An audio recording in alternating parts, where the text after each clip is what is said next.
Hello everyone, इस video के अंदर हम 27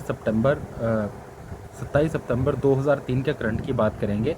ठीक है, यानी आज के करंट की बात करेंगे। तो बहुत कंसाइज वीडियो होने वाली है और जो मैंने इसमें कंटेंट दिया है वो भी मैं मानूंगा कि बहुत ज़्यादा है। उसके अंदर से बहुत स्पेसिफिक कंटेंट मैं आपको बता दूंगा कि कौन कौन सा याद करने लायक है और कौन कौन सा याद करने लायक नहीं है। तो सबसे पहले तो हम बात करेंगे, मिनिस्ट्री ऑफ केमिकल और फर्टिलाइजर्स ने अभी एक स्कीम निकाली है और एक पॉलिसी दी है। जो स्कीम है, स्कीम का नाम है scheme for the promotion of the research and the innovation in the pharma medtech sector. यानी रिसर्च और इनोवेशन फार्मा और मेडटेक सेक्टर से रिलेटेड स्कीम निकाली है और इसका एम क्या है कि फार्मा सेक्टर को ट्रांसफॉर्म करना है, इसको कॉस्ट बेस्ड से इसको वैल्यू बेस्ड बनाना है। यानी फार्मा सेक्टर कॉस्ट बेस्ड से वैल्यू बेस्ड बनाना इस स्कीम का एम है। दूसरा, ministry of chemical and fertilizers ने national policy on research innovation in pharma medtech sector निकाला है, यानी नेशनल पॉलिसी निकाली है सेक्टर के अंदर। तो इसके एम क्या क्या है? बेसिकली इसका एम है रैपिड ड्रग डिलीवरी करनी है, आपको प्राइवेट सेक्टर को इंसेंटिवाइज करना है और कोऑर्डिनेशन बनाना है डिफरेंट स्कीम्स में। तो national policy on research and innovation in pharma medtech sector का जो एम है, rapid drug delivery, incentivise the private sector, encourage the coordination. ठीक है, ये चीज़ें हैं। हालांकि आई डोंट थिंक ये करंट इतना इंपॉर्टेंट है, यूपीएससी इसको पूछेगा, बट फिर भी आप उसमें रहने के लिए थोड़ा टच में रहने के लिए याद रखें, ये इंपॉर्टेंट है। नाबार्ड ने अभी 1040 करोड़ का सोशल इम्पैक्ट बॉन्ड निकाला है। सोशल इम्पैक्ट बॉन्ड क्या होता है? सोशल आउटकम के ऊपर फोकस्ड होता है, यानी ये ड्रिंकिंग वाटर के क्षेत्र में होगा, या हाउसिंग के फील्ड में होगा, ठीक है, ये रूरल डेवलपमेंट के फील्ड में होगा, इस तरह की चीज़ें होंगी। तो ये इंडिया का पहला external certified AAA triple A rated bond है, ये इंपॉर्टेंट इंफॉर्मेशन है। इंडिया का पहला external certified AAA bond rated bond NABARD ने अभी सोशल इम्पैक्ट बॉन्ड लॉन्च किया है। इससे पहले क्या क्या हुआ है? इससे पहले उत्कर्ष इम्पैक्ट बॉन्ड लॉन्च किया गया था United state agency for international development ने। ठीक है, ये वर्ल्ड का पहला इम्पैक्ट बॉन्ड था जो हेल्थ केयर सेक्टर से रिलेटेड था। उत्कर्ष इम्पैक्ट बॉन्ड वर्ल्ड का पहला बॉन्ड था जो हेल्थ केयर सेक्टर से रिलेटेड था। इसे लॉन्च किया था United state agency for international development ने। उसके बाद इंडिया का पहला सोशल इम्पैक्ट बॉन्ड किसने लॉन्च किया था? ये Pimpri Chinchwad municipal corporation and UNDP ने किया था। ठीक है, तो अब हम ये देखते हैं कि इंडिया का जो पहला सोशल इम्पैक्ट बॉन्ड था, इंडिया का पहला social impact bond Pimpri Chinchwad municipal corporation UNDP ने 2020 में लॉन्च किया था। ठीक है, ये देन हाल ही में इंफॉर्मेशन क्या है कि पंजाब ने एक्शन प्लान सबमिट किया अगेंस्ट स्टबल बर्निंग। यहाँ पे एक इशू बन जाता है विंटर के टाइम के ऊपर, जब स्टबल को बर्न करते हैं पंजाब के किसान तो दिल्ली में पोल्यूशन हो जाता है। ठीक है, और किसे किया है? CAQM को सबमिट किया। CAQM क्या है? Commission for air quality management. ये एक स्टैट्यूटरी बॉडी है, basically commission for air quality management एक स्टैट्यूटरी बॉडी है जो NCR उसके एडजॉइनिंग एरिया से रिलेटेड पॉल्यूशन की एक्टिविटीज को ओवरसी करता है। ठीक है, तो आपको ये याद रखना है कि भाई ये CAQM है क्या।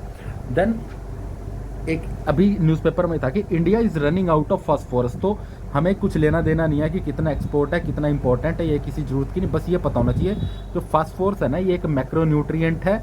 फास्फोरस इंपॉर्टेंट किस लिए? ये फोटोसिंथेसिस में योगदान देता है, एनर्जी ट्रांसफर में योगदान देता है, न्यूट्रिएंट मूवमेंट में योगदान देता है, रूट डेवलपमेंट में योगदान देता है। तो एक तरह से मानो अगर क्वेश्चन ये आ जाए कि फास्फोरस की प्लांट की किसी भी एक्टिविटी में योगदान दे रहा है तो मैक्सिमम सब में ही योगदान देगा। ठीक है, तो आपने ये देख लिया। तो ये ट्रांसफर ऑफ जेनेटिक कैरेक्टरिस्टिक्स में भी के लिए भी इंपॉर्टेंट है फास्फोरस। उसके बाद इंपॉर्टेंट फैक्ट ये है कि इंडिया जो है ना वो वर्ल्ड का लार्जेस्ट इंपोर्टर है फास्फोरस का। ठीक है, उसके बाद फास्फोरस इंडिया में प्रोड्यूस कहाँ होता है? राजस्थान और मध्य प्रदेश में। तो ये इंपॉर्टेंट है। क्या क्या इंपॉर्टेंट हो गया इसके अंदर? फास्फोरस मैक्रोन्यूट्रिएंट है, कहाँ कहाँ यूज़ होता है? सब जगह यूज़ हो जाएगा।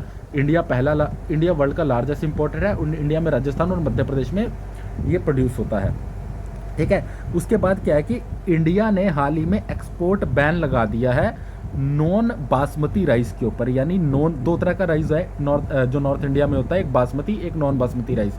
इंडिया ने एक्सपोर्ट बैन लगा दिया है। तो अब हमें कुछ ध्यान लेने की जरूरत नहीं है, क्यों लगाया है क्या नहीं लगाया प्री के लिए, this is not of our use. But important क्या है, इंडिया का पूरे वर्ल्ड के 40% राइस ट्रेड है में योगदान है। 40%, यानी अगर वो दे देंगे मोर देन 50% तो वो स्टेटमेंट गलत हो जाएगी। और जो राइस ट्रेड है ना उसमें से 55% नॉन बासमती राइस का है, ये फैक्ट याद रखना है आपको। और इंडिया सेकंड लार्जेस्ट प्रोड्यूसर है राइस का आफ्टर चाइना। तो ये घुमा फिरा के पूछ लिया जाता है। इंडिया ने एक्सपोर्ट बैन लगाया है नॉन बासमती राइस पे। सबसे पहला इंपॉर्टेंट फैक्ट क्या है, India is the second largest producer of the after China of rice. 40% of the global trade rice का इंडिया ओन करता है और share of non basmati rice उसमें 55% है। ठीक है, उसके बाद हम करते हैं ब्रेक थ्रू एजेंडा रिपोर्ट, ये इंपॉर्टेंट है। ब्रेक थ्रू एजेंडा रिपोर्ट कब आई थी? ये रिपोर्ट आई थी COP 26 के टाइम पे। ठीक है, इस रिपोर्ट को शुरू किया गया था। इसे पब्लिश कौन करता है? IEA यानी इंटरनेशनल एनर्जी एजेंसी। ठीक है, दूसरा इसके अंदर इंटरनेशनल रिन्यूएबल एनर्जी एजेंसी होती है और तीसरा UN climate change high level champions होता है, हाई लेवल चैंपियंस। तो ये आपको याद रखना है कि भाई कौन कौन ब्रेक थ्रू रिपोर्ट बना रहा है। ठीक है, तो breakthrough report IEA international agency, IREA international renewable energy agency, UN climate change high level champions करता है। ये एक एनुअल रिपोर्ट है, ये एक इंपॉर्टेंट है। 5 सेक्टर से रिलेटेड है। पावर सेक्टर पे फोकस है, रोड ट्रांसपोर्ट पे फोकस है, स्टील पे फोकस है, हाइड्रोजन पे फोकस है और एग्रीकल्चर। ये सेक्टर थोड़ा ध्यान में रख लेना, बट सबसे इंपॉर्टेंट है निकालता कौन है और एनुअल। ये 2 इन्फॉर्मेशन आपको पता लगी, आप क्रैक कर देंगे। अगर ज़्यादा ही आपको याद करना है तो power, road transport, steel, hydrogen और एग्रीकल्चर, ये 5 सेक्टर हैं जिनके ऊपर ये फोकस कर रहा है। ठीक है, उसके बाद छोटी छोटी न्यूज़ जो इंपॉर्टेंट थी, एफ्सपा 1958 इंपॉर्टेंट है। अभी क्या किया, मिनिस्ट्री ऑफ होम अफेयर ने एफ्सपा को नागालैंड और अरुणाचल प्रदेश में एक्सटेंड कर दिया कुछ पार्ट्स में। ठीक है, तो वो पूछ लेगा किस किस स्टेट के अंदर एफ्सपा है, तो आपको याद रखना है कि ये जो नागालैंड है और अरुणाचल प्रदेश में तो है ही, तो ऑप्शन उससे एलिमिनेट हो जाएगा। फिर क्या हो गया कि एक इंपॉर्टेंट फैक्ट क्या है, ये पूरे स्टेट में भी लग सकता है, ये पार्ट ऑफ स्टेट में भी लग सकता है, यानी 2-3 डिस्ट्रिक्ट में भी लगा सकते हैं और पूरे स्टेट में भी लगा सकते हैं। ठीक है, फिर क्या है कि इम्यूनिटी देता है आर्म्ड फोर्सेस को उनके किसी भी एक्शन के अगेंस्ट, तो ये इंपॉर्टेंट है। उसके बाद RODEP स्कीम है, ये ministry of commerce and industry की स्कीम है, ये आपको याद रखना है। RODP होता है क्या है, this is the रेमिशन of duties and the taxes on the export products. तो हम क्या करते हैं, अपने एक्सपोर्ट को बढ़ाने के लिए ना जो ड्यूटीज होती हैं उनके ऊपर रेमिशन दे देते हैं कि मान लो 10% ड्यूटी किसी प्रोडक्ट को एक्सपोर्ट करने में लगेगी, तो हम ये मैन्युफैक्चरर को सरकार रेमिट कर देगी। ये तो ministry of commerce and industry की है। और दूसरा इंपॉर्टेंट फैक्ट क्या है, WTO कंपैटिबल है। ये स्टेटमेंट में अगर ये आ जाए कि इट इज WTO कंपैटिबल और नॉट, तो इट इज WTO कंपैटिबल। ठीक है, तो बेसिकली ये मैकेनिज्म प्रोवाइड करता है reimbursement of taxes and duties, जिसकी बात हमने पहले की। तो क्या इंपॉर्टेंट है यहाँ पे, RODTEP स्कीम क्या है, ड्यूटीज और टैक्सेस को रेमिट करती है एक्सपोर्ट के लिए, ministry of commerce and industry की है, WTO कंपैटिबल है। Let's come to the next क्या है, नेक्स्ट के अंदर हम बात करते हैं एंजल टैक्स की। ठीक है, angel tax ministry of finance ने ना हाल ही के अंदर रूल 11UA को अमेंड किया है इनकम टैक्स एक्ट के। ठीक है, आपकी इंफॉर्मेशन के लिए ये पेपर में नहीं आने वाला। ठीक है, तो ये एंजल टैक्स का जो रूल 11UA किससे रिलेटेड है, it is related to the valuation of the share for the purpose of levying angel tax. ठीक है, मतलब ministry of finance, angel tax क्या होता है कि मतलब आपने कुछ शेयर खरीदे या बेचे, ठीक है, तो उन शेयर की जो वैल्यूएशन की गई ना कि कितने रुपए के शेयर थे वो मार्केट प्राइस पे उस टाइम पे, तो उस वैल्यूएशन ऑफ शेयर के ऊपर टैक्स लगाने से रिलेटेड है ये एंजल टैक्स, ये रूल जो है एंजल टैक्स का। ठीक है, उसके बाद क्या होता है, एंजल टैक्स बेसिकली है क्या, this is levied when an unlisted company issues shares to an investor at price higher than its fair market value. Angel tax लगाते कब है, देखो 2 तरह की कंपनी होती हैं, एक लिस्टेड होती है, एक अनलिस्टेड होती है। स्टॉक एक्सचेंज के ऊपर जो है वो लिस्टेड है, जो नहीं है वो अनलिस्टेड है। तो जो अनलिस्टेड कंपनी है ना, वो शेयर टू एन इन्वेस्टर, अगर वो एक शेयर देगी ना इन्वेस्टर को फेयर मार्केट वैल्यू से ज़्यादा प्राइस के ऊपर, तो वहाँ पे एंजल टैक्स लगेगा। ठीक है, उसके बाद एक इंपॉर्टेंट टर्म है ASI फ्रेमवर्क। ठीक है, सीधा पूछ लेंगे ASI फ्रेमवर्क किससे रिलेटेड है, ये अवॉइड शिफ्ट और इम्प्रूव है इसकी full form, avoid shift improve ASI। ये डीकार्बोनाइजिंग मास अर्बन मास ट्रांसपोर्ट से रिलेटेड है। तो पूछ लेंगे ASI किससे रिलेटेड है, ये मास ट्रांसपोर्ट से रिलेटेड है, उसको डीकार्बोनाइज करने से रिलेटेड है। ठीक है, तो ये एक इंपॉर्टेंट इंफॉर्मेशन है। Let's come to the next. उसके बाद एक रिपोर्ट है जो इंपॉर्टेंट है, net zero road map report. Net zero road map report, इसका आगे है global pathway to keep the 1.5 degree centigrade goal in reach. तो क्या है कि नेट जीरो रिपोर्ट है, ये क्या है कि ग्लोबल पाथवे है to keep 1.5 degree centigrade goal in the reach.